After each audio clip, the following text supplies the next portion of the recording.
మనవాదం work out అవుతుందా? కాదు కదా. పిల్లల్ని పిట్టల్ని కాల్చినట్టు చర్రాలతో కొడుతూ ఉంటే ఎందుకు మాట్లాడట్లేదు? ఎక్కడ పోయింది నీ జాతీయవాదం? చైనా ఆక్రమణ చేస్తుందో ఎందుకు కూకుంటున్నారు? ఆర్ఎస్ఎస్ చీఫ్ చాలా తీవ్రంగా స్పందించారు కదా. గాంధీని చంపిన రోజు చంపినటువంటి గాడ్సే ఆర్ఎస్ఎస్ లో ఉన్నవాడు మావాడు కాదని చెప్తున్నారు. చిన్న కొడుకు కంపెనీలతో ఇచ్చిన పైసలు తీసుకొని ఇక్కడ పార్టీని నడిపించిన వాళ్ళు ఎవరు?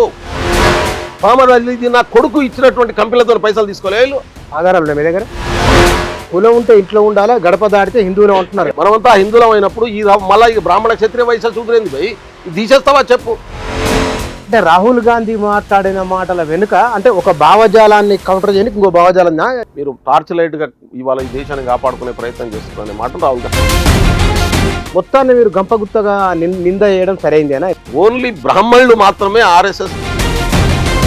నమస్తే. మన దేశ రాజకీయాలలో గడిచిన కొద్ది మాసాలకు ముందు లేని ఒక ఆలోచన, ఒక చర్చ ఇవాళ జరుగుతున్నది. ఈ మధ్య ప్రయాగ్రాజ్లో రాహుల్ గాంధీ చేసిన వ్యాఖ్యలు సంచలనం కలిగిస్తున్నాయి. బహుశా ప్రాంతీయ మీడియాలో అంత ప్రయారిటీ రాలేదు ఆ మాటకొస్తే, ఇంగ్లీషు హిందీ మీడియాలో కూడా రాలేదు. కానీ సోషల్ మీడియాలో విపరీతమైన చర్చ జరుగుతున్నది. లక్షలాది మంది ప్రజలు దానిపైన ఆ చర్చలో భాగస్వాములు అవుతున్నారు, ప్రత్యక్షంగా పరోక్షంగా. అది బీజేపీ, ఆర్ఎస్ ఈ రెండింటి గురించి ఆయన చేసిన వ్యాఖ్యలు. ఎందుకు చేయవలసి వచ్చింది అట్లా, వాటి పర్యవసానం బహుశా ఎట్లా ఉండవచ్చు, నిజంగా అందరినీ ఒకే ఘాటన గట్టి చూడడం కూడా సరైందేనా? ఈ విషయాల గురించి మనం మాట్లాడదాం. మన దగ్గర కాంగ్రెస్ నాయకులు బెలయ్య నాయక్ గారు ఉన్నారు, వారితో మాట్లాడదాం. నమస్కారం. నమస్కారం. ఈ మధ్యకాలంలో మనం మాట్లాడిన మాటలకు భవిష్యత్తు కొనసాగింపు ఇంటర్వ్యూ అనుకోవచ్చు దాన్ని. రాహుల్ గాంధీ ప్రయాగ్రాజ్లో మాట్లాడిన మాటలు 3 రకాల స్టేట్మెంట్లు ఆయన. ఇవి ఆర్థికపరమైనవి, ఆలోచనపరమైనవి, రాజకీయపరమైనవి. ఈ 3 వారు ముగ్గురు చేతిలో ఉన్నాయి, దేశమంతా వారి చేతిలో ఉంది అని అన్నారు ఆర్ఎస్ఎస్ బీజేపీని ఉద్దేశించి. అది గంపగుత్తగా అట్లా స్టేట్మెంట్ ఇవ్వడం సబబేనని మీరు అనుకుంటున్నారా? 100%. ఎందుకంటే నేను సామాజిక న్యాయ సిద్ధాంతం మీద పనిచేయబట్టి దాదాపు 30 సంవత్సరాలు అయింది. నా ఉద్యమం అంతా కూడా అక్కడి నుంచే మొదలైంది. మీకు తెలుసు, అది మా రోజు వీరన్నతో కలిసి పనిచేసిన నేను. ఆయన నాకు మొదట్లో నేర్పించండి. ఆ తర్వాత కుల సంఘం పెట్టుకొని విప్లవాత్మకమైనటువంటి మార్పును కులంలో తీసుకురావడం కోసం సాంప్రదాయ కుల సంఘాలు పెట్టి, ఆ సాంప్రదాయ కుల సంఘాలు చేసినటువంటి నష్టం నుంచి మనువాదపు ఆలోచనలు సాంప్రదాయ కుల సంఘాలు ఎట్లా ప్రజల్లోకి తీసుకెళ్ళినాయి, దాని నుంచి సమానత్వ రాజ్యాంగబద్ధమైనటువంటి ఆలోచనలతో ఏర్పడినటువంటి కుల సంఘాలు వీరన్న పెట్టించినటువంటి కుల సంఘాలు. మీకు తెలుసు అది దానికి లంబాడి హక్కుల పోరాట సమితి ఫౌండర్గా 1997 నుంచి పనిచేసిన నేను. తర్వాత ఇప్పుడు దానికి మెయిన్ డిమాండ్ పంచాయతీలు పెట్టుకున్నటువంటి పరిస్థితి, అది కూడా తెలుసు మీకు. ఇవాళ ఆ ఆలోచనలు వీరన్న ఉన్నప్పుడు మాకు నేర్పించినటువంటి సిద్ధాంతాలు, ఆర్ఎస్ఎస్ మనువాదం వల్ల ఈ దేశానికి జరగబోయేటటువంటి ప్రమాదం ఆ రోజు ఆయన చెప్పేది ఇప్పుడు ప్రాక్టికల్గా కనబడుతుంది. బీజేపీ దాని రాజకీయ సంస్థ ఏదైతే అధికారంలోకి వచ్చిందో ఇది 12వ సంవత్సరంలో ఉన్నాం. రెండోసారి అంతకుముందు వాజ్పేయి గారు మొదటిసారి అధికారంలోకి వచ్చినప్పుడు 13 రోజులు, తర్వాత 13 నెలలు, తర్వాత 5 సంవత్సరాలు ఆయన పాలించాడు. 13 నెలల కాలంలో పాలించినప్పుడు చేసినటువంటి ప్రయత్నం, 5 సంవత్సరాలు పాలించినప్పుడు చేసినటువంటి రాజ్యాంగాన్ని తీసేయడం కోసం చేసినటువంటి ప్రయత్నం ఫలించకపోవడంతో మోడీ వచ్చిన తర్వాత రాజ్యాంగాన్ని తీసేయడం అనే ఆలోచన పక్కన పెట్టి ఆర్ఎస్ఎస్ను రాజ్యాంగ విభాగాలను కూర్చడం అనేటటువంటిది ఆర్ఎస్ఎస్లో అంటే గ్రామస్థాయి నుంచి అంటే అన్ని స్థాయిలో వాళ్ళని నింపేటటువంటి కార్యాచరణను తీసుకున్నారు వాళ్ళు. ఇక్కడ ఆగుదాం మనం. ప్రయాగ్రాజ్లో రాహుల్ గాంధీ మాట్లాడిన మాటలు అవి ముందు ఒకసారి చెప్పండి. రాహుల్ గాంధీ గారు చెప్పినటువంటి చాలా కీలకమైనటువంటి 3 మాటలు మీరు చెప్పింది. ఒకటి, 3 బొమ్మలు పెట్టండు. అదానీ బొమ్మ, ద సింబాలిక్ ఆఫ్ భారత పెట్టుబడిదారులు లేకుంటే పెట్టుబడిదారి వర్గానికి బీజేపీ ఎట్లా దోచిపెడుతుందనేటటువంటి దానికి ఎగ్జాంపుల్గా ప్రధానమంత్రి మోడీ గారే దగ్గరుండి విదేశాల్లో ఎట్లా ఆయన కాంట్రాక్ట్లు ఇప్పించింది అనేటటువంటి ఇన్ఫర్మేషన్ విస్తృతంగా ప్రజల్లో ఉంది. నేను చెప్పాల్సినటువంటి అవసరం లేదు. ఎక్కడో 600 స్థానాల్లో ఉన్నటువంటి స్థానంలో ఉన్నటువంటి ప్రపంచంలో ఆ వ్యక్తి నంబర్ 1 స్థానానికి, ప్రపంచ జాబితాలో నంబర్ 1 స్థానానికి రావడానికి 10 సంవత్సరాలు పట్టలేదు. 8 సంవత్సరాలు అడికి వచ్చేసినటువంటి పరిస్థితి. ఇది ఎట్లా కార్పొరేట్ వ్యవస్థను వాళ్ళు మిస్యూజ్ చేసి ఒక వ్యక్తుల చుట్టూ పోలరైజ్ చేసి చేస్తున్నారనే ఎగ్జాంపుల్ని ఒకటి చెప్పాడు. రెండోది, రాజకీయ రంగాన్ని మొత్తంగా కూడా మోడీ, అమిత్ షా గారుల ఇద్దరు బొమ్మను పెట్టి వీళ్ళిద్దరూ రాజకీయ రంగాన్ని ఒక నియంతృత్వమైనటువంటి పద్ధతిలో ఎట్లా తీసుకెళ్తున్నారు అనేటటువంటి విషయాన్ని స్పష్టంగా చెప్పారు.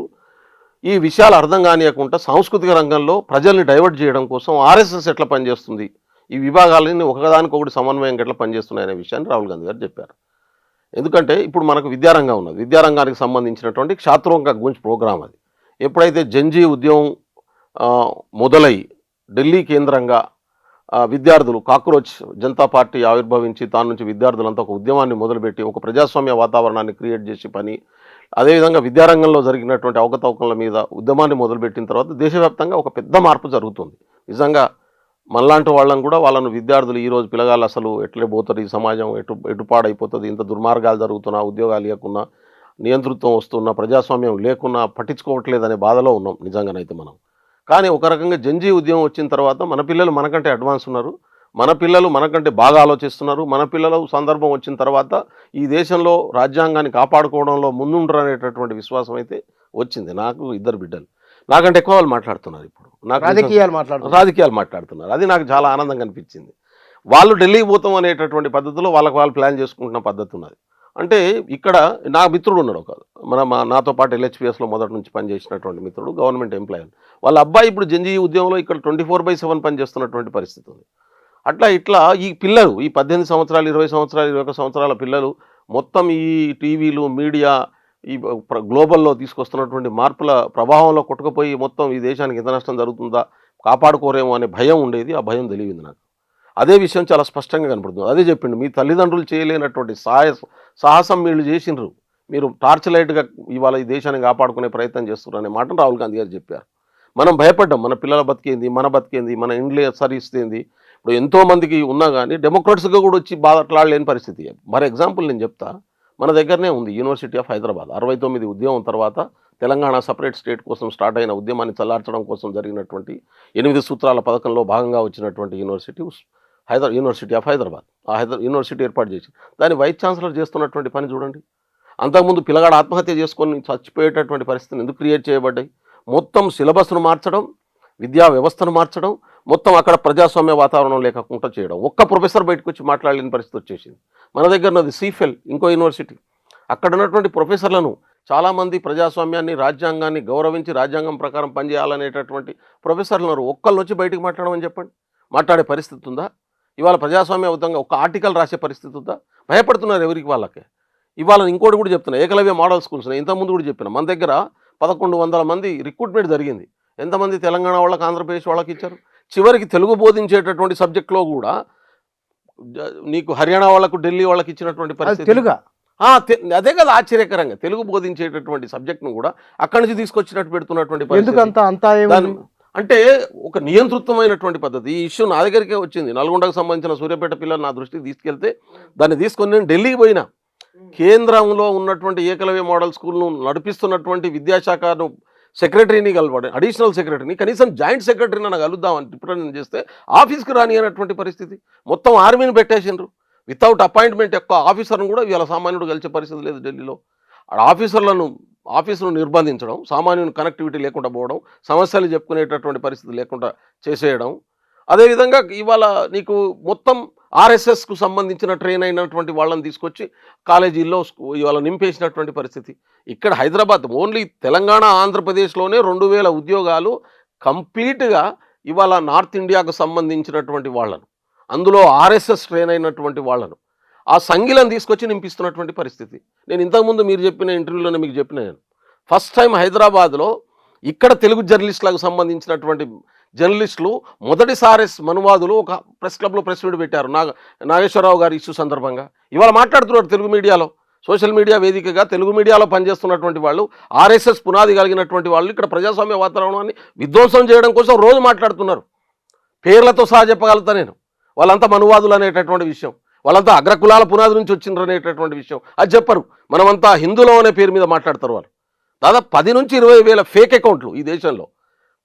మందిని రిక్రూట్ చేసి లక్షల ఫేక్ అకౌంట్లు పెట్టి, ఇక నువ్వు ఈ ఇంటర్వ్యూ చేసిన మర్నాడు, ఈ ఇంటర్వ్యూ రిలీజ్ అయిన మర్నాడు క్షణాల్లో కింద నెగిటివ్ కామెంట్లు మొదలవుతాయి. భయంకరమైన నెగిటివ్ కామెంట్లు మొదలవుతాయి. ముందు ఈ ఇంటర్వ్యూను పోనీయకుండా రిస్ట్రిక్ట్ చేసే ప్రయత్నం చేస్తారు. రిస్ట్రిక్ట్ కాకుండా ఈ ఇంటర్వ్యూను పబ్లిష్ అయిన తర్వాత అసలు ఎట్లా అంటే ఒకటే 10 కంప్యూటర్లు పెట్టుకొని 15 అకౌంట్లు పెట్టుకొని ఒక్కొక్క అకౌంట్ నుంచి నీ మీద భయంకరమైనటువంటి ఏది నోట్లు వస్తే తిడుతూ ఉంటాడు. మనం ఏమనుకుంటాం అంటే భయపడిపోతాం, మెంటల్గా టెర్రరైజ్ అయిపోతాడు. జనాలు చాలా వ్యతిరేకంగా ఉన్నారేమో అనుకుంటావు నువ్వు. అది పబ్లిక్ ఒపీనియన్ కాదు, అది organised RSS opinion, organised democratic స్పిరిట్ను చంపే ఒపీనియన్, ఆర్గనైజ్డ్గా నిన్ను కిల్ చేసేటటువంటి ఒపీనియన్. మనం ఏమన్నంటే మేము జాతీయవాదం అంటారు. వాళ్ళంతా మనువాదమే తప్ప జాతీయవాదం కాదు, భారత జాతీయవాదం కాదు వాళ్ళంతా. కాబట్టి రాహుల్ గాంధీ గారు ఏమంటున్నారంటే విద్యారంగాన్ని, ఉద్యోగ రంగాన్ని, వ్యాపార రంగాన్ని, రాజ్యాంగానికి పునాదైనటువంటి మీడియాని ఎట్లా క్యాప్చర్ చేసిరు ఆర్ఎస్ఎస్ శక్తులతోని, మొత్తం బ్యూరోక్రసీని గ్రామ కార్యదర్శి నుంచి మొదలు పెడితే సెంట్రల్ చీఫ్ సెక్రటరీ దాకా ఎట్లా ఆర్ఎస్ఎస్ అని నింపుకున్నారు, పోలీస్ వ్యవస్థలో ఎట్లా ఆర్ఎస్ఎస్ ట్రైన్డ్ వ్యక్తులను నింపుకున్నారు, అదేవిధంగా జ్యుడిషియరీలో కింది జిల్లా కోర్టు నుంచి మొదలు పెడితే సుప్రీంకోర్టు దాకా ఎట్లా నింపుకున్నారు, సుప్రీంకోర్టులో ఉన్నటువంటి జడ్జిల జడ్జిమెంట్ ఎట్లా వస్తున్నది అనేటటువంటి అన్ని విషయాలు చెప్పిండు ఆయన. అంటే రాజ్యాంగబద్ధ వ్యవస్థలు, భారత రాజ్యాంగ పునాదిగా కలిగినటువంటి అన్ని రంగాల్ని ఇవాళ ఆ భారత రాజ్యాంగ స్ఫూర్తికి విరుద్ధంగా, దేశ భద్రతకు విరుద్ధంగా పనిచేసేటటువంటి వ్యక్తుల చేతిలోకి వెళ్ళిపోయింది. వాళ్ళదంతా మనువాదపు ఆలోచనలు తప్ప భారత జాతీయవాదపు ఆలోచనలు లేవు, రాజ్యాంగ జాతీయవాదపు ఆలోచనలు లేవు, ఆధిపత్య భావజాలపు ఆలోచనలు. భారత రాజ్యాంగం స్వేచ్ఛ సమానత్వం పునాదిగా పనిచేస్తుంది. ఆర్ఎస్ఎస్ లో మొత్తాన్ని మీరు గంపగుత్తగా నింద చేయడం సరైందేనా? ఏదో దాంట్లో కూడా ఇప్పుడు ఎక్కడైనా భిన్నాభిప్రాయాలు ఉంటాయి. ఆర్ఎస్ఎస్ లో నిక్కచ్చిగా జీవించే వాళ్ళు, ఈ దేశం కోసం పరితపించే వాళ్ళు చాలా మంది ఉన్నారు కదా. నేను రెండు విషయాలు ఇక్కడ చెప్పదలుచుకున్నా. దేశం బాగు చేస్తుంది ఆర్ఎస్ఎస్ అని నమ్మిపోయినటువంటి వాళ్ళు ఉన్నారు. ఎందుకంటే వాళ్ళు చెప్పే జాతీయవాదం దేశానికి ఉపయోగపడుతుంది ఏమనుకుంటారు. అట్లా నమ్మిపోయినటువంటి వాళ్ళు అందులో ప్రధానంగా ఎస్సీ ఎస్టీ బీసీల నుంచి సెలెక్టెడ్గా ట్రైన్ చేసి తీసుకుంటారు. ఎందుకంటే ఈ వర్గాలు ఈ దేశంలో ఎక్కువ ఉన్నాయి కాబట్టి ఈ వర్గాల ప్రజల్ని అట్రాక్ట్ చేయాలంటే వీళ్ళని ముందు పెట్టాలన్నట్టు, షాపర్ బటానికి చిన్న షాపని వేసినట్టు పెడతారు. కానీ వీళ్ళెవ్వరు కూడా జిల్లా దాటరు. వాడు 30 సంవత్సరాలు పనిచేసిన ఆర్ఎస్ఎస్లో శూద్రులు ఎవడైనా జిల్లా ప్రచారక కంటే పైన పోయినోడు ఉంటే చూపించండి నాకు. ఎవడైనా దాటి ఎక్కువ పని చేసినట్టుంటే వాడు స్టేట్లో పెట్టుకుంటే ఆ దాటాడు. ఓన్లీ బ్రాహ్మణులు మాత్రమే ఆర్ఎస్ఎస్ దేశ నాయకత్వం వహిస్తారు. ఎందుకంటే చాతుర్వర్ణ వ్యవస్థ, 4 పాదాల హైందవ నాగరాజు నడవాలి వాళ్ళ భాషలో చెప్పాలంటే. చాతుర్వర్ణ బ్రాహ్మణ, క్షత్రియ, శూద్ర, వైశ్య ఈ వ్యవస్థ నడవాలి. ఈ వ్యవస్థను యాజ్ ఇట్ ఈజ్గా ఇంప్లిమెంట్ చేస్తారు వాళ్ళు ఆర్ఎస్ఎస్లో. కావాలంటే నేను ఈ ఇంటర్వ్యూ తర్వాత చూస్తున్నటువంటి ఆర్ఎస్ఎస్ మిత్రులను కూడా కోరేది అంటే మీరు చెక్ చేసుకోండి. నేను వాళ్ళు వ్యక్తిగతంగా దేశభక్తిని నేను కమిట్ చేయను, కానీ ఆర్ఎస్ఎస్ బేసిక్ ఐడియాలజీ ఈ దేశాన్ని ఆధిపత్యం వైపు తీసుకెళ్తుంది. భారత రాజ్యాంగం ఆర్ఎస్ఎస్ చీఫ్ ఇంతవరకు ఒక శూద్రుడు కాలేదా? ఎవరైనా చూపించండి నాకు. అయింది అవకడనా? బ్రాహ్మణులు తప్ప, అది కూడా చిత్పావన్ బ్రాహ్మణులు తప్ప ఇంకోటి గాడు. బ్రాహ్మణులో కూడా 18 ఋషులకు 7 ఋషుల 18 సంబంధించినటువంటి వంశాలు ఉంటాయి వాళ్ళకు. దాంట్లో చిత్పావన్ బ్రాహ్మణులు తప్ప ఇంకోలం గానియరాలు. అది కూడా ఉంది. ఇక దాంట్లో ఇంకోసారి మాట్లాడదాం దానికి. ఆ 7 ఋషులు ఎవరు, ఆ ఋషుల కథ ఏంది, 18 గోత్రాలు ఏమున్నాయి, ఏ గోత్రం వాడు గొప్పోడు, ఏ గోత్రం వాడు తక్కువడు, ఇది కూడా ఉన్నది. సరే, ఇంత సైన్స్ యుగంలో, ఇంత సైన్స్ కమ్యూనికేషన్ టెక్నాలజీ ప్రపంచం అంతా పోయి వెళ్తున్నప్పుడు మీరు అన్నట్లు మనువాదం వర్కౌట్ అవుతుందా? కాదు కదా. అవుతుంది కదా, ఇప్పుడు జరుగుతుంది కదా. ఇప్పుడు ఎందుకు ఈ నిరుద్యోగ సమస్య వచ్చింది? దాదాపు 5 లక్షల కంపెనీలు ఎందుకు మూతపడ్డాయి ఈ దేశంలో బీజేపీ వచ్చిన తర్వాత? స్వదేశీ జాగరణ మంచును పెట్టింది కదా ఆర్ఎస్ఎస్. ఎక్కడున్నది స్వదేశీ జాగరణ మంచు? అధికారంలోకి వచ్చిన తర్వాత డిఫెన్స్ను కూడా ప్రైవేటైజ్ చేస్తుంటే స్వదేశీ జాగరణ మంది ఎందుకు కొట్లాడతలేదు? జాతీయవాద సంస్థనే కదా ఆర్ఎస్ఎస్ తను చెప్పుకునేది. ఎందుకు జాతీయవాదం డిస్ఇన్వెస్ట్మెంట్ జరిగి మొత్తం కాంగ్రెస్ ఆ రోజు చేసినప్పుడు తప్పు పట్టావు కదా, స్ట్రాటజికల్ డిస్ఇన్వెస్ట్మెంట్ కూడా తప్పు పట్టిరు కదా. కానీ ఈ సంపదనంతా తీసుకుపోయి ప్రైవేట్ వాళ్ళకి అప్పచెప్పి అది కూడా విదేశాలకు అప్పచెప్తుంటే ఎందుకు ఊకుంటున్నారు? ఆర్ఎస్ఎస్లో పనిచేస్తున్నటువంటి జాతీయవాదులు ఈ దేశాన్ని మోడీ విధ్వంసం చేస్తుంటే ఎందుకు ఒప్పుకుంటున్నారు? అమిత్ షా విధ్వంసం చేస్తుంటే ఎందుకు ఒప్పుకుంటున్నారు?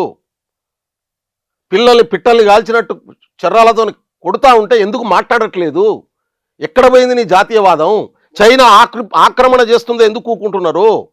కానీ ఈ జంజీ మూమెంట్ తర్వాత ఆర్ఎస్ఎస్ చీఫ్ చాలా తీవ్రంగా స్పందించారు కదా. మన పిల్లలు వాళ్ళు నిరసన జరిపే హక్కు వాళ్ళకు ఉందని కూడా అన్నారు. అమిత్ షా రిజైన్ చేయించమని చెప్పు. నేను నిజంగా ఆయన మాటల పట్ల చిత్తశుద్ధి ఉంటే ఆర్ఎస్ఎస్ చరిత్ర అంతా అబద్ధం చెప్పడం, మోసం చెప్పడం, తన లక్ష్యాన్ని నెరవేర్చుకోవడం. గాంధీని చంపిన రోజు చంపినటువంటి గాడ్సే ఆర్ఎస్ఎస్లో ఉన్నవాడు మావాడు కాదని చెప్పుకున్నారు. వాళ్ళు మావాడు కాదని చెప్పుకున్నారు. పైగా ఆయన కేసును వాదించినటువంటి వాళ్ళంతా ఆర్ఎస్ఎస్ వాళ్ళే, ఆయన పక్కన కూర్చున్నదంతా ఆర్ఎస్ఎస్ వాళ్ళే. ఆ తర్వాత అంతకుముందు ఎంతమంది అయితే దేశం కోసం పనిచేస్తున్నటువంటి భగత్ సింగ్తో సహా ఈ దేశం కోసం పనిచేస్తున్నటువంటి విప్లవ వీరులందరినీ పట్టించినటువంటి వాళ్ళు ఎవరు? బ్రిటిష్ వాళ్ళ కోసం పనిచేసిన వాళ్ళు ఎవరు? జిన్నా కొడుకు కంపెనీలతో ఇచ్చిన పైసలు తీసుకొని ఇక్కడ పార్టీని నడిపించిన వాళ్ళు ఎవరు? ఆర్ఎస్ఎస్కి ఫండ్ ఇచ్చిన సంస్థ ఏది? హిందూ మహాసభకు ఫండ్ ఇచ్చిన సంస్థ ఏది? బీజేపీకి ఫండ్ ఇస్తున్నటువంటి సంస్థలు ఎవరు? మహమ్మద్ అలీ జిన్నా కొడుకు ఇచ్చినటువంటి కంపెనీలతో పైసలు తీసుకోలే వీళ్ళు. ఆర్ఎస్ఎస్ అలా ఆ? ఆధారాలు ఉన్నాయి మీ దగ్గర? బొచ్చడు ఆధారాలు ఉన్నాయి. నువ్వు కొట్టునెట్లు నీకు వస్తాయి కావాల్సినంత. 1952లో జరిగినటువంటి మొదటి ఎన్నికల్లో అటు అమెరికన్ గవర్నమెంట్కు ఇటు బ్రిటన్ గవర్నమెంట్కు స్వతంత్రం వచ్చింది. మొదటిసారి ఎన్నికలు జరుగుతున్నాయి. మీరు మాకు సపోర్ట్ చేయండి అని ఉత్తరాలు రాసినట్టున్న ఈ పరిస్థితి. ఇంత దుర్మార్గులు వీళ్ళు. అందుకనే ఈ దేశద్రోహుల సంస్థ ఆర్ఎస్ఎస్ అనేది రిజిస్టర్డ్ కానీ దేశద్రోహుల సంస్థ. ఈ సంస్థ రిజిస్టర్ ఎందుకు చేసుకోదు? భారత రాజ్యాంగాన్ని గుర్తిస్తే గౌరవిస్తే. ఇవాళ కర్ణాటకలో ఒక మంత్రి రెవెన్యూ డిఫెన్స్ మినిస్టర్ హోంమంత్రి అడుగుతూ ఉన్నారు, మీ రిజిస్ట్రేషన్ ఏది అని అడుగుతూ ఉన్నాడు. ఇవ్వండి రిజిస్ట్రేషన్. మనం చిన్న సంస్థ పెట్టుకుని అందరు రిజిస్ట్రేషన్ చేసుకుంటున్నాం కదా, ఎందుకు చేసుకోవాలి మరి? అదే అంటే నేను ఈ దేశ రాజ్యాంగాన్ని గౌరవించరు. భారత రాజ్యాంగం అంటే వాళ్ళకు కరెక్ట్ కాదు. మనువు రాసిన మనుధర్మ శాస్త్రమే ఈ దేశ ప్రజల రాజ్యాంగం ఉండాలని కోరుకుంటున్నారు. ప్రజలు అంగీకరించారు కదా, వాళ్ళు బలవంతంగా రుద్దాలనుకున్న వర్కౌట్ కాదు కదా. వాళ్ళు రుద్దుతున్నారు ఇప్పుడు ప్రజలు. అందుకనే ఇప్పుడు ఈ రాజ్యాంగానికి పునాది ఏంది? ఓటు. ఈ ఓటును తీసేసే పనిలో ఉన్నారు, ఓటును బలహీనపరిచే పనిలో ఉన్నారు. ఓటు ఒకవేళ తనకేయకుంటే మిషన్లతో వేసుకునే పొజిషన్కి వచ్చేసిండ్రు. అందుకనే నమ్మడము దీన్ని డైవర్ట్ చేయడం కోసం మనమంతా హిందువులం అని చెప్పి తీసుకొస్తారు. నేనంటే హిందూ మతంలో ఉన్నటువంటి వాళ్ళందరూ సమానం ఎందుకు గారు? మనమంతా హిందువులమే కదా. మనమంతా హిందువులం అయినప్పుడు మళ్ళీ ఈ బ్రాహ్మణ క్షత్రియ వైశ్య శూద్రేంది భయ్? ఇది తీసేస్తావా చెప్పు? కులాన్ని బ్యాన్ చేస్తావా చెప్పు? మనల్ని హిందువులుగా ఒక యూనిట్గా చేస్తావా చెప్పు? ఎప్పుడైనా రిజర్వేషన్ల కోసం సమానత్వం కోసం ఆర్ఎస్ఎస్ కొట్టాడంగా చూసిరా మీరు? పోనీ ఆర్ఎస్ఎస్ అనుబంధ సంఘాలు కొట్టాడంగా చూసిరా? ఈ దేశంలో ఉన్నటువంటి దళితుడు బ్రాహ్మణులు సమానం అని చెప్తుందా ఆర్ఎస్? చెప్పగలుగుతుందా? ఇలా మోహన్ భగవత్ చెప్తారా? ఆర్ఎస్ఎస్లో పనిచేసిన ఎవడన్నా కొన్ని చెప్పమని చెప్పండి. ఈ దేశంలో ఉన్నటువంటి గిరిజనులు మాతో సమానం అని చెప్పండి. రేపటి నుంచి కంతం పోచ్చు మొత్తం పోచ్చు పెట్టేస్తాం, పెళ్లిళ్ళు చేసుకోవచ్చు ఒకళ్ళొకళ్ళని చెప్పమని చెప్పండి. కులం ఉంటే ఇంట్లో ఉండాలా, గడప దాడితే హిందువులు ఉంటున్నారు. ఎట్లయితారు? అది కింది కులాలని మోసం చేసి బానిసలుగా మార్చే స్లోగన్ అది. కులం ఇంట్లో లోపట్టు ఉంటుంది, కులం బయటనే నువ్వు అధికారం చెలాయిస్తావు. అంటే మా మీద పెత్తనం చేస్తావు, మమ్మల్ని దోసుకుంటావు, సంపదనం తీసుకుపోయి అదానికి అప్పచెప్తావు. మనుషులకు సమానత్వం చూడవా నువ్వు? కులం ఇంట్లో ఎందుకు ఉండాలి? కులం బయట సమానత్వం ఎట్లయితుంది? ఏడికేళ్ళు వస్తుంది? హిందువులం ఎట్లయితావు? హిందువులుగా మార్చు, మేము రెడీ ఉన్నాం సపోర్ట్ చేయడానికి. మనమంతా హిందువులు కావాలంటే హిందూ మతంలో ఉన్నటువంటి వైరుధ్యాలని తొలగించు. నేను అంటున్న సమ్మక్క సారక్కను ఎందుకు పూజ చేయబోయి నువ్వు వచ్చి? మా మైసమ్మ కాడ ఎందుకు నువ్వు ఉండవు? ఈ స్థానిక జానపదుల ఆచార వ్యవహారాలు ఈ దేశంలో బ్రాహ్మణులు ఆచరిస్తారా? ఈ స్థానిక జానపదుల ప్రజల దేవతలను గుర్తిస్తారా, గౌరవిస్తారా, చేస్తారా ఆ పండుగలు పబ్బాలు? అంటే రాహుల్ గాంధీ మాట్లాడిన మాటల వెనుక అంటే ఒక భావజాలాన్ని కౌంటర్ చేయడానికి ఇంకో భావజాలం ఏంది అట్లా? అంటే ఈ దేశము ఇక్కడ ఉన్నటువంటి 90% స్థానిక జానపద ప్రజల దేశం. ఇక్కడ సోదర భావంతో నిండినటువంటి సమానత్వం భావత్వం ఉండేటటువంటి ప్రజలు ఉంటారు. దీనికి పునాది గణరాజ్యాల వ్యవస్థ. గణంలో 5 పెద్దలు ఒక్కొక్క గణానికి ప్రాతినిధ్యం వహించి నిర్మాణం ఉండేది ఒకప్పుడు. అదే భారత రాజ్యాంగం రూపంలో ఉంది. దాన్నే బుద్ధుడు మరీ విస్తృతం చేసి చెప్పినటువంటి పరిస్థితి ఉంది. భారతదేశ చరిత్ర అంతా బయట నుంచి వచ్చినటువంటి ఆర్యుల చరిత్రగా మార్చి ఆర్యుల ఆధిపత్య భావజాలాన్ని దేశం మీద రుద్దుతున్నారు, దాన్ని కొనసాగిస్తున్నారు ఇవాళ మనువాదం రూపంలో. దీని నుంచి ఈ దేశ ప్రజలకు అర్థమైపోతుంది, ఒక స్టేజ్ దాటినాక అర్థమైపోయి తిరుగుబాటు వస్తుంది. అందుకనే జెన్జీ డిఎన్ఏలోనే ఈ దేశంలో ఉన్నటువంటి సమానత్వ లక్షణాలు రాజ్యాంగ పునాదులు ఉన్నాయి, రాజ్యాంగ భావజాలపు పునాదులు ఉన్నాయి. అందుకనే అది రియాక్ట్ అయింది. అలా డిఎన్ఏలోనే ఉండదు అంటున్నా నేను. 99% ప్రజల డిఎన్ఏలో ఉంది అది. వాళ్ళు ఇవాళ బయటకు వచ్చి మాట్లాడుతున్నటువంటి స్థితి ఉంది. నువ్వు ఎంత మభ్య పెట్టాలనుకున్నా, ఎంత నెగిటివ్ ఎక్కించాలనుకున్నా, అలా ఆ అమ్మాయి మీద నిన్న దాడి చేస్తే ఆర్ఎస్ఎస్లపై ఇంకు చల్లిండ్రు. ఆమె ఎంత గొప్పగా రియాక్ట్ అయింది. నేహా అనుకుంటా, నువ్వు నా మీద చల్లిన సిరాతోనే నేను చరిత్ర రాస్తా అని చెప్తున్నది. నువ్వు నా మీద చల్లిన దాంతోనే ఈ ప్రజల భావజాలాన్ని రాస్తా అంటున్నది. అది కదా ఒక డెమోక్రటిక్ స్పిరిట్. ఆ పిల్లగానికి ఎంత ఇబ్బంది పెట్టాలని ప్రయత్నం చేస్తూ ఉన్నారు. మొత్తం కేసుల మీద కేసులు పెట్టి ఎవరిని? అభిజిత్ దీప్కేని. ఎక్కడ అంటే ఈ తరం నువ్వు భయపడితే భయపడతలేరు, నువ్వు బెదిరించి టెర్రరైజ్ చేస్తే భయపడతలేరు. ఖచ్చితంగా రాజ్యాంగాన్ని సమానత్వాన్ని కాపాడుకుంటామని రాజ్యాంగం చేతిలో పట్టుకొని పోతున్నారు. రాజ్యాంగ స్ఫూర్తి ఆర్ఎస్ఎస్ ఇంప్లిమెంట్ చేయాలి కదా. ఈ దేశాన్ని కాపాడుకునే సంస్థ అయితే భారత రాజ్యాంగం ఆర్ఎస్ఎస్ రాజ్యాంగం ఒక్కటేనా? భారత జాతీయ జెండా ఆర్ఎస్ఎస్ జెండా ఒక్కటే అని చెప్పి భారత జాతీయ జెండానే ఆర్ఎస్ జెండా కంటే పెద్దదని చెప్పి నమ్ముతున్నదా? నమ్ముతుందని ఆచరణలో చూపిస్తుందా? దాన్ని ప్రాక్టీస్ చేస్తుందా? చెప్పమని చెప్పండి. ఈ దేశానికి నడిపిస్తున్నది మనకు జనగణమన ఉన్నది, మన జాతీయ గీతం ఉన్నది. ఆ జాతీయ గీతమే సర్వం అని చెప్తుందా? ఈ దేశంలో అన్ని కులాలు అన్ని మతాలు సమానం అని చెప్పి రాజ్యాంగం చెప్తుంది ఆర్టికల్ 21లో. అంటే మీరు దాన్ని ఆచరిస్తుందా? కానీ మీరు మాట్లాడుతున్న అది రాహుల్ గాంధీ ప్రధాన ఉద్దేశం ఆర్థిక వనరులు, రాజకీయ అధికారం, సాంస్కృతిక అంశాలు, ఈ మూడింటిని ఆర్ఎస్ఎస్ బీజేపీ నడిపిస్తున్నాయి అనేది కదా. అన్ని రంగాలు భారత రాజ్యాంగపు అన్ని రంగాలలో మనువాదపు ఆలోచన కలిగినటువంటి వ్యక్తులను దూర్చి, ఎందుకంటే రాజ్యాంగాన్ని తీసేసి వాళ్ళ రాజ్యాంగాన్ని తెచ్చుకుందాం అనుకున్నారు, అది సాధ్యం కాలే.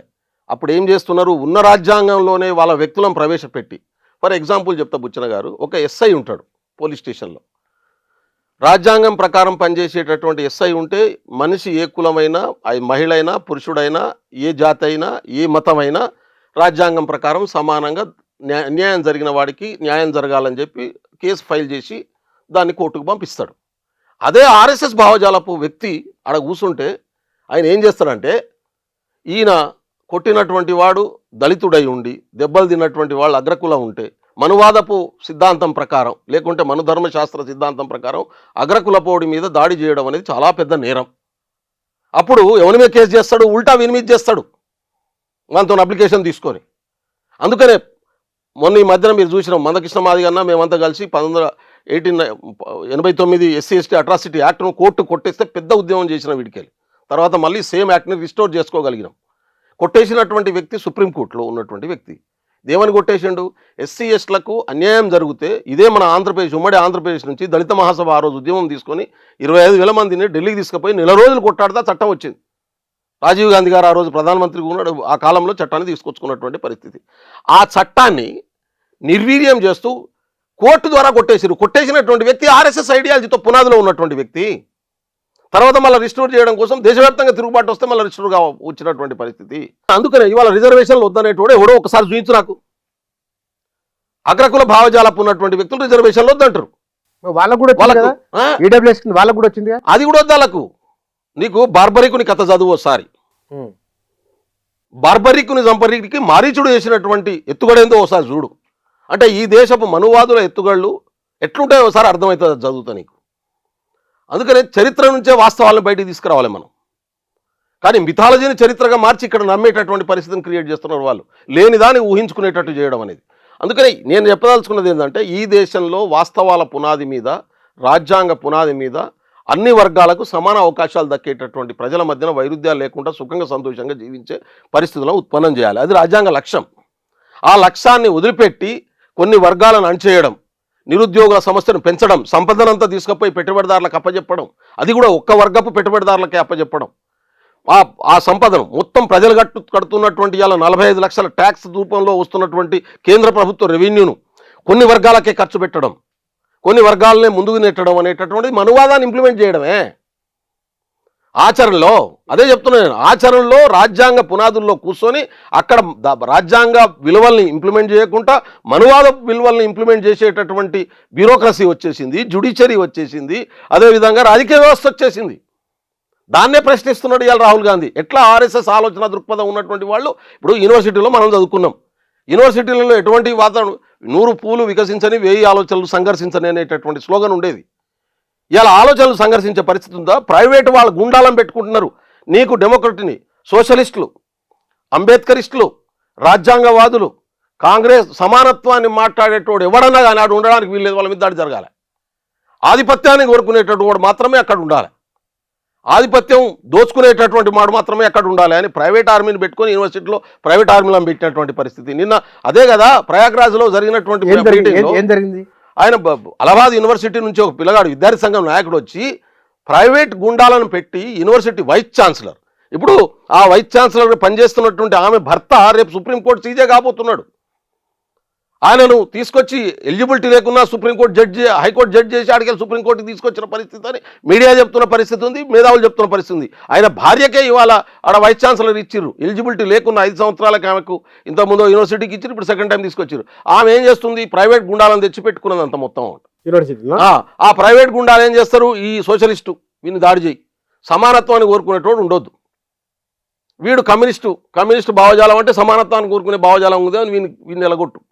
టీచర్లు కూడా మాట్లాడలేని పరిస్థితి. చివరికి ఆమె చేసిన తప్పులకు నాకు అనుకూలంగా ర్యాలీ తీయాలంటే 200 మంది టీచర్లు ఆమెకు అనుకూలంగా ర్యాలీ తీసారని చెప్పి విద్యార్థి చెప్తున్నటువంటి పరిస్థితి ఉంది. అంటే దేశంలో నీకున్నటువంటి సమస్యలు ఇబ్బందులను దృష్టిలో పెట్టుకొని నీ మీద దాడి చేసి మానసికంగా భయభ్రాంతులకు గురి చేసి నీ అంతటా నువ్వే సరెండర్ అయిపోయి వాడు చేసే అరాచకాలకు ఏం మాట్లాడకుండా నేను బతుకుతే సాలరా నాయన అనే పరిస్థితిని క్రియేట్ చేసిండ్రు. ఇగో దీన్ని ఈ నిశ్శబ్ద విప్లవాన్ని బ్రేక్ చేసిండ్రు జెన్జీ. ఇవాళ అందుకనే వాళ్ళ మీద అంత పెద్ద ఎత్తున దాడులు చేస్తున్నా. నిజంగా ఏ రాజకీయ పార్టీ ఆ ఉద్యమాన్ని మొదలుపెట్టినా నిలబడకపోవు అంటున్నా కదా నేను. ఎంత ఇప్పుడు కట్టెలకేండన్నా ముళ్ళు పెట్టి ముళ్ళును కొడతారా ఏండన్నా? మనం వెనకట అరాచకత్వంలో ఉన్నావా? ఈ దేశంలో ప్రజాస్వామ్యంలో ఉన్నావా? నువ్వు law and order problem create కాకుండా ఆపడం కోసం పోలీసులను పెట్టినావు, బాగానే ఉంటుంది. కానీ వానికి ఆ కట్టెలకు ముళ్ళు గుచ్చి ముళ్ళుతోని పిల్లల్ని ఇట్లా ముళ్ళు తలుగుతే ఎట్లుంటుంది పరిస్థితి? అట్లా కొడతారు. ఆ కొట్టినటువంటి వాళ్ళు ఆర్డర్ ఇచ్చింది అమిత్ షా. అది గవర్నమెంట్ ఆఫ్ ఇండియా కంట్రోల్లో ఉంటుంది. హైదరాబాద్ లా అండ్ ఆర్డర్ అంతా, sorry Delhi law and order అంతా. ఆ అమిత్ షా ఎవడు ఆర్డర్ ఇచ్చిండో చెప్పండి అని చెప్తున్నాడు రాహుల్ గాంధీ. నువ్వు ప్రధానమంత్రి, మేము ఆల్రెడీ జెన్జీని గుర్తించినాం. అమిత్ షా మన ఆర్ఎస్ఎస్ చీఫ్ మోహన్ భగవత్ మేము జెన్జీని గుర్తించినాం, గౌరవిస్తాం, వాళ్ళు చేసేది న్యాయమైందన్నప్పుడు వాళ్ళ మీద జరుగుతున్న అన్యాయానికి వ్యతిరేకంగా ఏం చెప్తావు నువ్వు? ఆ అన్యాయం చేసినటువంటి వ్యక్తి మీద ఏం చర్య తీసుకుంటావు నువ్వు? క్షమాపణ చెప్తావా? నీ సిద్ధాంతం మీదనే కదా ఈ దేశంలో బీజేపీ పార్టీ అధికారంలోకి వచ్చింది. నువ్వు చెప్పేటటువంటి ఆర్ఎస్ఎస్లో ఉన్నటువంటి పనిచేస్తున్నటువంటి వాళ్ళంతా కూడా దేశానికి ఏదో చేస్తుంది, మా పార్టీ అధికారంలోకి వస్తుందని చెప్పి నువ్వు అన్నటువంటి దేశభక్తులు కూడా ఉన్నారు దాంట్లో. మీరు మోహన్ భగవత్ ఒక మాట అన్నారు, మీరు గమనించడం లేదు? ఉపన్యాసాలు దంచడం ఎన్నికల్లో గెలవడమే కాదు, ఈ మాట కూడా అన్నారు. మరి వాళ్ళ విమర్శ పెట్టినట్టు సీరియస్ కాదు. ఆ సైలెన్స్ నా జీవితమే లేనప్పుడు నా జీవితాన్ని కాపాడుకోవడమే లక్ష్యం అని చెప్పి జెన్జీ దిగింది కాబట్టి ఇవాళ ఈ చర్చ అంతా జరుగుతుంది, మార్పు అంతా వస్తున్నది.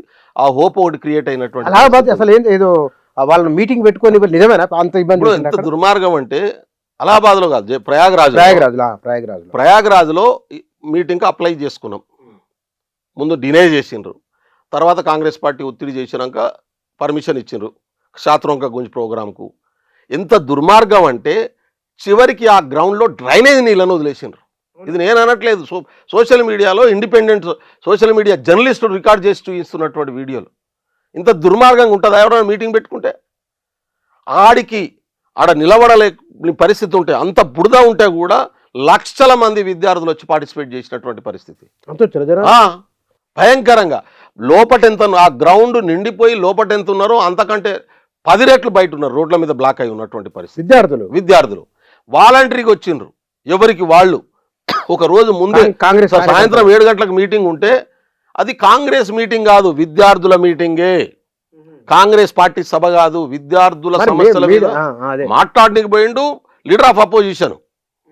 మేము ఫెసిలిటేటర్స్గా మాత్రమే ఉన్నాం, కానీ వాళ్ళ సమస్యల మీద వాళ్ళు మాట్లాడుకునేటటువంటి ఒక వాతావరణాన్ని క్రియేట్ చేయడమే మా పార్టీ లక్ష్యం.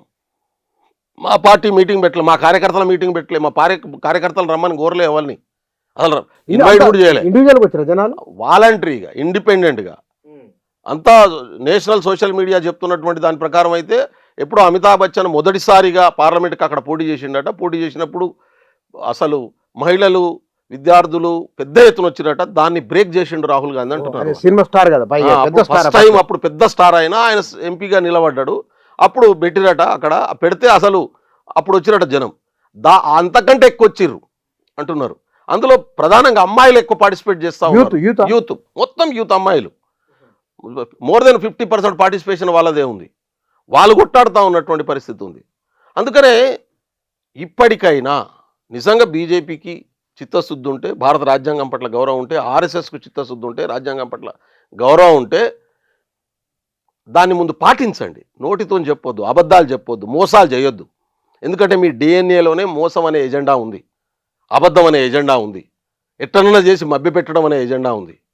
డైల్యూట్ చేసి అధికారంలోకి రావడం, సంపదను దోచుకోవడం అనేది చాలా క్లియర్. కానీ రాహుల్ గాంధీకి ఈ మధ్యకాలంలో పబ్లిక్లో జరుగుతున్న ఒక చర్చ, అది కాంగ్రెస్ పార్టీ ఉదాహరణకు నిన్న మొన్న జరిగిన పరిణామాలను మోహన్ భగవత్జీ, నరేంద్ర మోదీ వాళ్ళు మాట్లాడుతూ నష్ట నివారణ చర్యలని అనిపిస్తున్నది. అభిజిత్ దీప్కే సీజే వాళ్ళు ప్రజలేమంటున్నారో విందాం, ప్రజల అభిప్రాయం వాళ్ళు వెళుతున్నారు. కానీ కాంగ్రెస్ పార్టీ ఒక కార్యక్రమం అనిపిస్తున్నట్టు లేదు. ఒక ఆల్టర్నేట్ ఉండాలి కదా. బీజేపీ నష్ట నివారణ చర్యలు మొత్తం ఇన్నాళ్ళు కాక్రోచ్ పార్టీ వాళ్ళని తిట్టిన వాళ్ళు మౌనంగా ఉన్నారు ఇప్పుడు. అన్న మేము చాలా స్పష్టంగా ఉన్నాం. ప్రజాభిప్రాయమే మా అభిప్రాయం. ప్రజాస్వామ్య వాతావరణాన్ని క్రియేట్ చేసేటటువంటి ఏ ప్రయత్నం ఎవరు చేసినా వాళ్ళకు అండగా నిలబడడం అనేటటువంటిది మా బాధ్యత ఒక ప్రతిపక్ష పార్టీగా. ప్రతిపక్ష నాయకుడిగా ప్రజల అభిప్రాయాన్ని వాస్తవంగా చెప్పడం అనేది తన బాధ్యతగా తీసుకున్నాడు. Not only Congress party, Rahul Gandhi గారు చాలాసార్లు చెప్పారు, నేను లీడర్ ఆఫ్ అపోజిషన్. అంటే అధికారంలో ఉన్నటువంటి వర్గం ఒకటి ఉంటే, ఇప్పుడు 40% ఓట్లతో మోడీ అధికారంలోకి ఉంటే 60% డిస్సెంట్ ఒపీనియన్తో ఉన్నది దేశం. ఆ 60% ఉన్నటువంటి డిఫరెంట్ ఆఫ్ ఐడియాలజీస్ ఉండొచ్చు, దాంట్లో డిఫరెంట్ ఆఫ్ పొలిటికల్ అడ్మినిస్ట్రేషన్ ఉండొచ్చు, రాజకీయ నిర్మాణాలు ఉండొచ్చు. ఈ 60% ప్రజల అభిప్రాయాన్ని ఇంక్లూడింగ్ ఆ 40%లో ఉన్నటువంటి వాళ్ళు కూడా మా అభిప్రాయం తప్పని వస్తే దాన్ని కూడా రిప్రజెంట్ చేసే బాధ్యత నాదే. ఈ దేశంలో ఉన్నటువంటి ప్రతిపక్ష నాయకుడిగా అడ్మినిస్ట్రేషన్ ముందు, ప్రభుత్వం ముందు వాస్తవాలను పెట్టడం, ప్రజల అభిప్రాయాలను పెట్టడం నా బాధ్యత అంటున్నాడు. అదే పని చేస్తూ ఉన్నటువంటి పరిస్థితి ఉంది. ఇక ఎన్నికలు వచ్చే నాటికి కాంగ్రెస్ పార్టీ ఎట్లా ఎన్నికల్లో ఎదుర్కోవాలనేటటువంటి స్ట్రాటజీస్ని మేము చేసుకుంటాం. కానీ ఇవాళ ఎన్నికల రాజకీయాలు చేయదలుచుకోలేదు మేము. ప్రజలకు గత ప్రభుత్వం మోడీ గారు ఇచ్చినటువంటి వాగ్దానాలు అమలు చేస్తున్న తీరు, దాంట్లో ఉన్నటువంటి కుట్రలు కుతంత్రాలు, ప్రజలకు జరుగుతున్నటువంటి నష్టం, ఇది చెప్పడం మా బాధ్యత. అదే మా నాయకుడు పొలిటికల్ పార్టీగా మీకు ఇప్పుడు మీ ఎన్నికల్లో నిలబడే పార్టీ అంటే ఒక కార్యక్రమం ఉండాలి కదా. ఖచ్చితంగా ఉంటది. ఎక్కడ నేను అందుకనే అంటున్నా, ఇవాళ అందుకనే ఇప్పుడు ఎన్నికల మీరు రాష్ట్రంలో రాజకీయాలు ఒక మాట, రాష్ట్రంలో కూడా కార్యక్రమం తీసుకోలేదు మీరు, మంత్రాలు తంత్రాలు కూడా తిరుగుతారు తప్ప ప్రోగ్రామ్ లేదుగా. అన్న కాంగ్రెస్ పార్టీ సంస్థాగత నిర్మాణంలో ఉంది. పార్టీ పరంగా చూసినప్పుడు దాదాపు 1 year నుంచి మొదలు పెట్టాం. ఇప్పుడు 7వ ఫేజ్ నడుస్తూ ఉంది, సగంటన్ సృజన అభియాన్. దానికి మన రాష్ట్రానికి సంబంధించిన వంశీ చంద్రరెడ్డి గారే ఇన్ఛార్జిగా ఉన్నారు ఏఐసిసి లెవెల్లో. తాను దాన్ని చేస్తూ ఉన్నాడు. ఈ దేశంలో ఉన్నటువంటి అన్ని జిల్లాల అధ్యక్షుల నియామకం జరుగుతుంది. దానికోసం నేనే ఇప్పటికి 4 రాష్ట్రాలు పోయి వచ్చిన. ఇప్పుడు కర్ణాటకకు పోయిన, నిన్న మొన్ననే పోయి 10 రోజులు ఆడు ఉండి మొత్తం అందరూ అభిప్రాయాలు తీసుకున్నా. కొత్త అధ్యక్ష నియమానికి అక్కడ మిగతా 3 రాష్ట్రాలు ఏమున్నాయి? నేను తమిళనాడు పోయినా, దాని తర్వాత మహారాష్ట్ర పోయినా, అంతకంటే ముందు మేఘాలయ పోయినా, నార్త్ ఈస్ట్లో. ఇప్పుడు ఈ రాష్ట్రాలలో మీరు ఈ సిజేపీ ఆందోళనకు ముందా ఈ తర్వాత? బీజేపీ ఆందోళన తర్వాత పోయింది కర్ణాటక ఒకటే. ఓకే, అంతకంటే ముందు ఈ మిగతా ప్రజల లోపల మీరు ఎంత కాంగ్రెస్ పార్టీ ఆఫీస్కి పోయినా పబ్లిక్ ఒపీనియన్ తెలుసుకుంటారు కదా.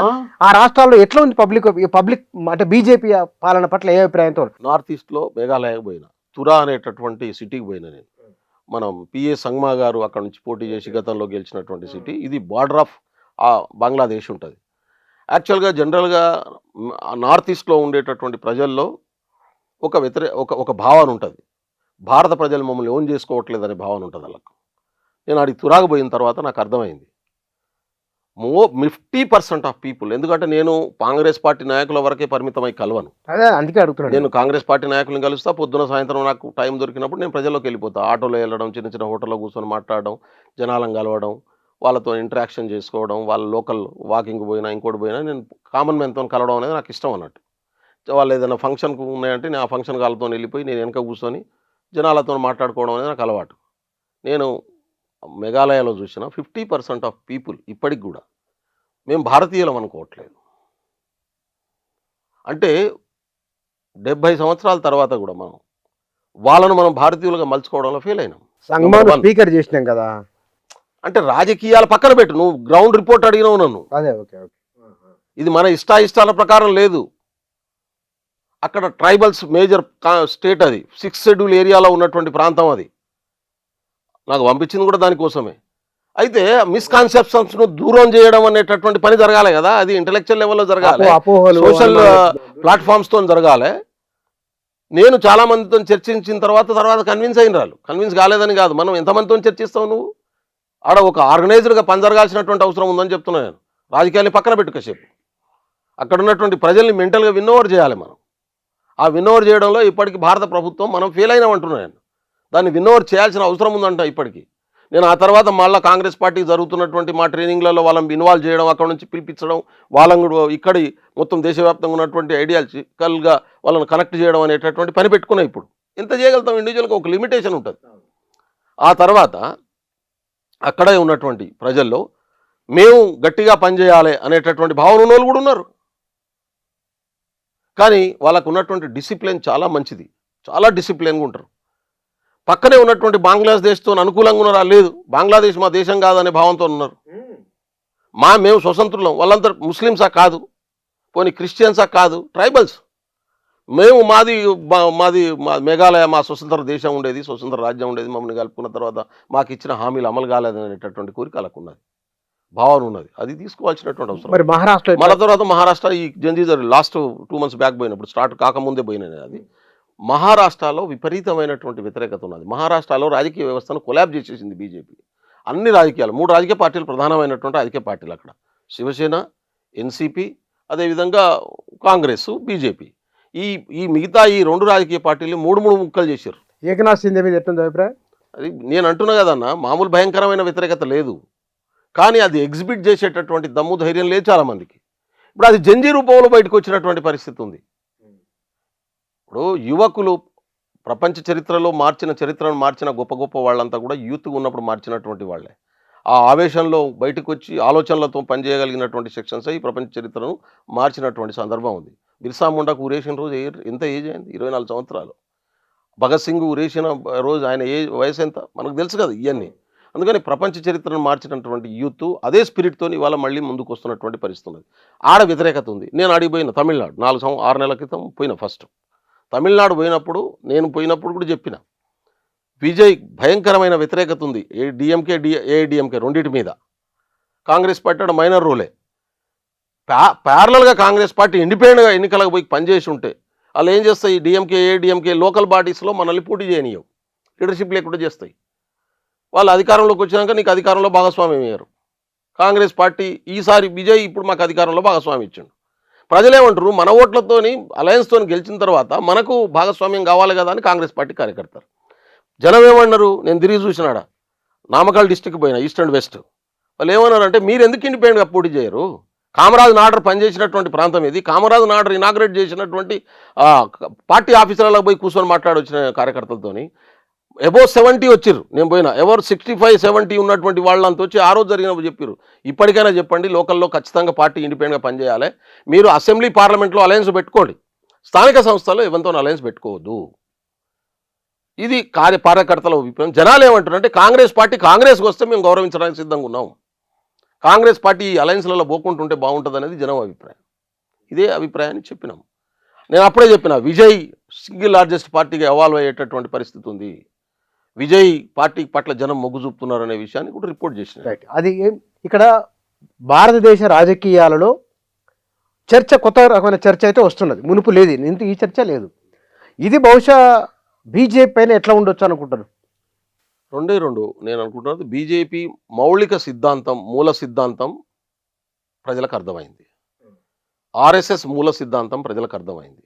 ఆ మూల సిద్ధాంతం తీసుకురావడం వల్ల ఇది ఆధిపత్య వర్గాలకు ప్రయోజనం ఇచ్చి రాజ్యాంగ స్ఫూర్తిని కిల్ చేసేటటువంటి ఆలోచన ఉందనేటటువంటి విషయం చాలా స్పష్టంగా అర్థమైంది జంజీ ఉద్యమం వల్ల. అసలు మనం ఎన్ని ప్రచారాలు చేసినా, ఎన్ని మీటింగ్లు పెట్టినా, ఎన్ని సెమినార్లు పెట్టినా, ఎన్ని వ్యాసాలు రాసినా అర్థమయ్యేది కాదు.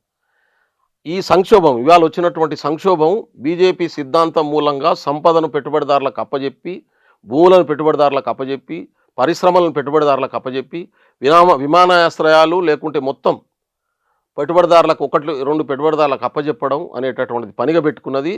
మిగతా వర్గాలందరినీ ఆర్థిక భారం పెట్టి విపరీతమైన ట్యాక్సులు వేసి సామాన్యులను, మధ్యతరగతి వర్గాన్ని, ఎబో మిడిల్ క్లాస్ను కూడా కిల్ చేసి ఇదంతా తీసుకుపోయి అక్కడ పెట్టే ప్రయత్నం చేస్తుందనే విషయం అర్థమైంది. నోట్ల రద్దుతో చేసిన విధానం కావచ్చు, ఆ తర్వాత బ్యాంకుల్లో వచ్చిన మన డబ్బంతా పోగు చేసుకున్న తర్వాత తీసుకెళ్ళి కార్పొరేట్ రంగానికి దాదాపు 16 లక్షల కోట్లు అప్పు మాఫీ చేసినటువంటి విధానం కావచ్చు. రైతులనేమో ట్యాక్సులు వేస్తున్నారు, పేదల మీద ట్యాక్సులు వేస్తున్నారు, మధ్యతరగతి మీద ట్యాక్సులు వేస్తున్నారు. ట్రాన్సాక్షన్ జరిగితే కూడా ట్రాన్సాక్షన్ ఛార్జ్ ఇవ్వాలి వేయబోతున్నాం మేము. అప్పుడు చెప్తే మొత్తుకున్నారు అందరు, రాహుల్ గాంధీ చెప్పినా వద్దన్నారు. ఇవాళ కాకుండా రేపు వస్తుంది వాళ్ళ విధానం. పేదోన్ని బలహీనపరచు, పేదోన్ని దోచుకో, పెద్దోనికి పెట్టేయి, ఇది చాలా విధానం. కిందోన్ని అణచేయి, పైని లేపు. అధికారము సంపద పై వర్గాల దగ్గరనే ఉండాలన్నది మన బేసిక్ సిద్ధాంతం. అధికారము సంపద, ఆత్మగౌరవం, అన్ని రకాల వనరుల కంట్రోల్, ఇది పెద్దోని దగ్గర ఉండాలి, పేదోని దగ్గర ఉండొద్దు. పేదోళ్ళలో కూడా కులాల వారీగా చూసినప్పుడు కింది కులాలను అణచేయి, పై కులాలను లేపు. ఈ విషయం ఇప్పటిదాకా అర్థం కాలే. ఇది అర్థం చేయించడం చాలా కష్టంగా ఉండేది. ఈ దేశంలో అర్థమైంది. రాజ్యాంగ వ్యవస్థలు, మీడియా, ప్రధానంగా మీడియా వాళ్ళ కంట్రోల్లో తీసుకున్న తీరు, రాజ్యాంగ వ్యవస్థలు చిన్న కోర్టు నుంచి పై కోర్టు, సుప్రీంకోర్టు ద్వారా కంట్రోల్లో తీసుకున్న తీరు, ఐఏఎస్ ఐపీఎస్ బ్యూరోక్రసీని కంట్రోల్ చేస్తున్నటువంటి తీరు, అదేవిధంగా విద్యా సంస్థల్ని కంట్రోల్ చేస్తున్నటువంటి తీరు, హాస్పిటల్స్ని కంట్రోల్ చేస్తున్నటువంటి తీరు, తర్వాత రాజకీయ వ్యవస్థను సర్పంచ్ నుంచి ప్రధానమంత్రి దాకా కంట్రోల్ చేస్తున్నటువంటి తీరు. అరే ఆంధ్రప్రదేశ్ నాకైతే జాలేస్తుంది, ఎంత బాధ అనిపిస్తుంది అంటే 2 పార్టీలు వానికి సరెండర్ అయి ఉన్నాయి. చంద్రబాబు నాయుడు పార్టీ సరెండర్ ఉన్నది, జగన్ పార్టీ సరెండర్ అయి ఉన్నది. ఆంధ్రప్రదేశ్ ప్రజలు ఏమనుకుంటారు అనేటటువంటి ఇంకిత జ్ఞానం కూడా లేదు వీళ్ళకు. పోనీ ప్రజల ప్రయోజనాలు ఏమైనా సాధిస్తారంటే వీళ్ళు చేసుకున్న పొక్కలు, పెద్ద పెద్ద పొక్కలు, అవినీతి పొక్కలు, అది అడ్డం పెట్టి వాడు బ్లాక్మెయిల్ చేస్తాడు, వీళ్ళు సరెండర్ అయి ఉంటాడు. నేను అంటున్న తెలంగాణ మీద బీజేపీ ఇంత పెద్ద ఎత్తున దాడి చేస్తున్నా, ఎందుకు ఇవాళ కేసీఆర్ మాట్లాడలేకపోతున్నాడు? కారణం ఏంటి? వీళ్ళు చేసుకున్న తప్పులు, వీళ్ళు చేసిన దోపిడీ, వీళ్ళు చేసుకున్నటువంటి అరాచకత్వం అంతా దగ్గర ఫైలు పెట్టుకుంటాడు, బ్లాక్మెయిల్ చేస్తాడు. ఇది జరుగుతున్నటువంటి పరిస్థితి. అందుకనే నాయకత్వం చేసిన తప్పు, ఒక వ్యక్తి బలహీనత వ్యవస్థ బలహీనతగా మారకూడదు, ఒక నిర్మాణం బలహీనతగా మారకూడదు. కానీ మొత్తం వ్యవస్థ బలహీనత చేతగంతనంలోకి నెట్టేసిరాలు. ఒక రకమైనటువంటి పెద్ద సంక్షోభం. నిజంగా నేను భారత్ జోడో యాత్ర రాహుల్ గాంధీతో నడిచిన, ఆయన అడిగినప్పుడు చెప్పిన, మేము మాట్లాడుకుంటూ చాలాసార్లు నడిచినాం, సైలెన్స్ బ్రేక్ అవుతుంది, డెమోక్రటిక్ ఫోర్సెస్ అని పోలరైజ్ అవుతాయి, దీని నుంచి ఒక మాట్లాడే ధైర్యం వస్తుంది. అంతకుముందు మాట్లాడే ధైర్యం కూడా లేకపోయా, ఒక సెక్షన్ అంతా మాట్లాడే ధైర్యానికి వచ్చింది. కానీ జంజీ ఉద్యమం వీళ్ళ అరాచకత్వాన్ని బట్టబయలు చేసేసింది. భారత్ జోడో యాత్ర ఉద్యమకారులకు, మేధావులకు, జర్నలిస్టులకు ఒక సైలెన్స్ను బ్రేక్ చేసి ధైర్యాన్ని ఇస్తే, జంజీ ఉద్యమము పోరాటానికి మరో రూపం ఇచ్చి ఖచ్చితంగా మనం నిలబడితే, మనం కొట్లాడితే వీళ్ళని ఎదుర్కోగలం అనేటటువంటి ఒక కాన్సెప్ట్ను ఇవాళ భారత ప్రజలకు ఇచ్చింది, ఒక విశ్వాసాన్ని ఇచ్చింది. అది యూత్ మాత్రమే చేయగలిగింది అనేది నిరూపణ అయింది. కాబట్టి బీజేపీ దగ్గర ఉన్నటువంటి ఏకైక ఆప్షను రాజ్యాంగ స్ఫూర్తితో రావడమే, తన పాత విధానాలను వదిలేయడమే. నిజంగా బీజేపీలో మీరు చెప్పినట్టు ఆర్ఎస్ఎస్లో ఉన్నటువంటి దేశభక్తులు ఉంటే ఉన్నారు, దాంట్లో చాలా మంది దేశభక్తులు ఉన్నారు, ఈ దేశం కావాలని కోరుకుంటున్నారు. కానీ పైన వర్గం, దాంట్లో ఉన్న పైన వర్గం చేసేటటువంటి కుట్రలు కుతంత్రాలకు వ్యతిరేకంగా కొట్లాడుతున్నటువంటి వాళ్ళు కూడా ఉన్నారు. వాళ్ళందరూ ఇలా బయటికి రావాల్సినటువంటి అవసరం ఉంది, మాట్లాడాల్సినటువంటి అవసరం ఉంది, ఈ వ్యవస్థను నిలబెట్టుకోవాల్సినటువంటి అవసరం ఉంది, ప్రజల్ని కాపాడుకోవాల్సినటువంటి అవసరం ఉంది. ఎంత దుర్మార్గం అండి నాకు అర్థం కాదు. మణిపూర్లో ఈ 2 తెగలను రెచ్చగొట్టి తెగలను చంపేస్తారా? కూకీలకు మైతేళ్ళకి పంచాయతీ పెట్టించి, ఇంత దుర్మార్గం. ప్రతి దగ్గర ఇదే, కింది వర్గాలను 2 వర్గాలను ఒకదానికొకటి పోటీ పెట్టు, అవి ఒకదొకటి చంపుకొని క్రియేట్ చేసుకునే వైపు చేసి నీ చేతులకు మత్తు ఉంటుంది. పై వర్గం పైన సేఫ్ జోన్లో ఉంటుంది, ఈ కింది వర్గం ఒకదాన్ని ఒకటి ఎంగేజ్ చేసుకుంటే వీళ్ళు దన్నుకొని ఉంటారు. వీళ్ళని ఎంగేజ్ చేసి పెట్టిడా వాడిని ఇదాకా రాకుండా, నెక్స్ట్ కాంగ్రెస్ దోపిడీ చేసేటటువంటి వైపు రాకుండా రాజకీయ విధానం సిద్ధాంతం ఎత్తుగడ. మరి ప్రజలు నిజంగానే బీజేపీ పట్ల మనం అంటే వాస్తవానికి 3వసారి బీజేపీ సొంతంగా అధికారంలోకి రాలేదు, మిత్రపక్షాల మద్దతు అవసరమైంది. ఈ తర్వాత ఎట్లా మూడోసారి వచ్చి చేస్తున్నటువంటి దోపిడీలో ప్రధాన బాధ్యత తీసుకోవాల్సినటువంటి వ్యక్తులు 2 ఉన్నారు నా దృష్టిలో. ఎవరు? ఒకటి చంద్రబాబు నాయుడు, రెండోది నితీష్ కుమార్ను ఖతం చేసేసారు వాళ్ళు ఆల్రెడీ. నితీష్ కుమార్ రాజకీయం లేకుండా చేసేసారు. ఇప్పుడు చంద్రబాబు నాయుడు కూడా అదే పద్ధతిలో చేస్తారు, జాగ్రత్త పడకుంటే. కాంగ్రెస్ భవిష్యత్తు ఎట్లా ఉండొచ్చు అంటే కాంగ్రెస్ నేను అంటున్నా, ప్రజల ఆలోచనని రిఫ్లెక్ట్ చేసే ఏ పార్టీ అన్నా ప్రజల మధ్యన ఉంటుంది. ఇవాళ రాహుల్ గాంధీ నాయకత్వంలో, మల్లికార్జున ఖర్గే నాయకత్వంలో కాంగ్రెస్ పార్టీ రాజ్యాంగబద్ధమైనటువంటి విధానాన్ని భారతదేశంలో ప్రజలు కోరుకుంటున్నారు, దాన్నే కాంగ్రెస్ పార్టీ కోరుకుంటున్నారు. Right sir, thank you. Rahul Gandhi ఈ మధ్యకాలంలో పార్లమెంటు లోపల బయట ఆయన మాట్లాడుతున్న మాటలు, ఆయన లేవనెత్తున్న అంశాలపైన ఇంతకు పూర్వము మధ్యతరగతి ప్రధానంగా అంతగా పట్టించుకున్నట్లు లేదు. కానీ మేధోవర్గము, మధ్యతరగతి, ఈ తరం పిల్లలు అందరూ చాలా శ్రద్ధగా వింటున్నారు, వాటికి స్పందిస్తున్నారు. బహుశా భారతదేశ రాజకీయాలలో ఇవాళ ఉన్న ఈ సందర్భంలో ఉన్న చర్చలు ఎటువైపు వెళ్తాయి ఏమిటనేది మనకు స్పష్టంగా చెప్పలేము. కానీ ఈ పుష్కర కాలంగా జరుగుతున్న లేదా వస్తూ ఉన్న పరిపాలనా విధానాలు, ఆలోచనలు ఒకటైతే కనుక బహుశా ఇక నుంచి మోహన్ భగవత్జీ మాటలు, నరేంద్ర మోదీ ప్రధానమంత్రి చేసిన వారి వీడియోలు, మాటలు ఇవన్నీ చూసినప్పుడు భారతదేశంలో రాజకీయ పరంగా భిన్నమైన ఆలోచనల పరంపర కొనసాగుతూ ఉన్నది. ఇది మన ఓట్లు తీసుకున్నప్పుడు కాంగ్రెసా బీజేపీ మరెవరో తెలియదు, కానీ ఇప్పటికైతే భారతీయ జనతా పార్టీ తను సరిదిద్దుకోవాల్సిన అంశాలు ఏమున్నాయి, తాను గతంలో పొరపాటు ఎట్లా వాటిని సవరించుకొని ముందుకెళ్లాలనో కూడా సరిదిద్దుకునే అవకాశంగా బీజేపీకి ఉంటే, కాంగ్రెస్ పార్టీకి ఒక స్పష్టమైన ఎజెండాతో ముందుకెళ్లవలసిన అవసరాన్ని కూడా సూచిస్తున్నదని అనుకోవచ్చు. Thank you.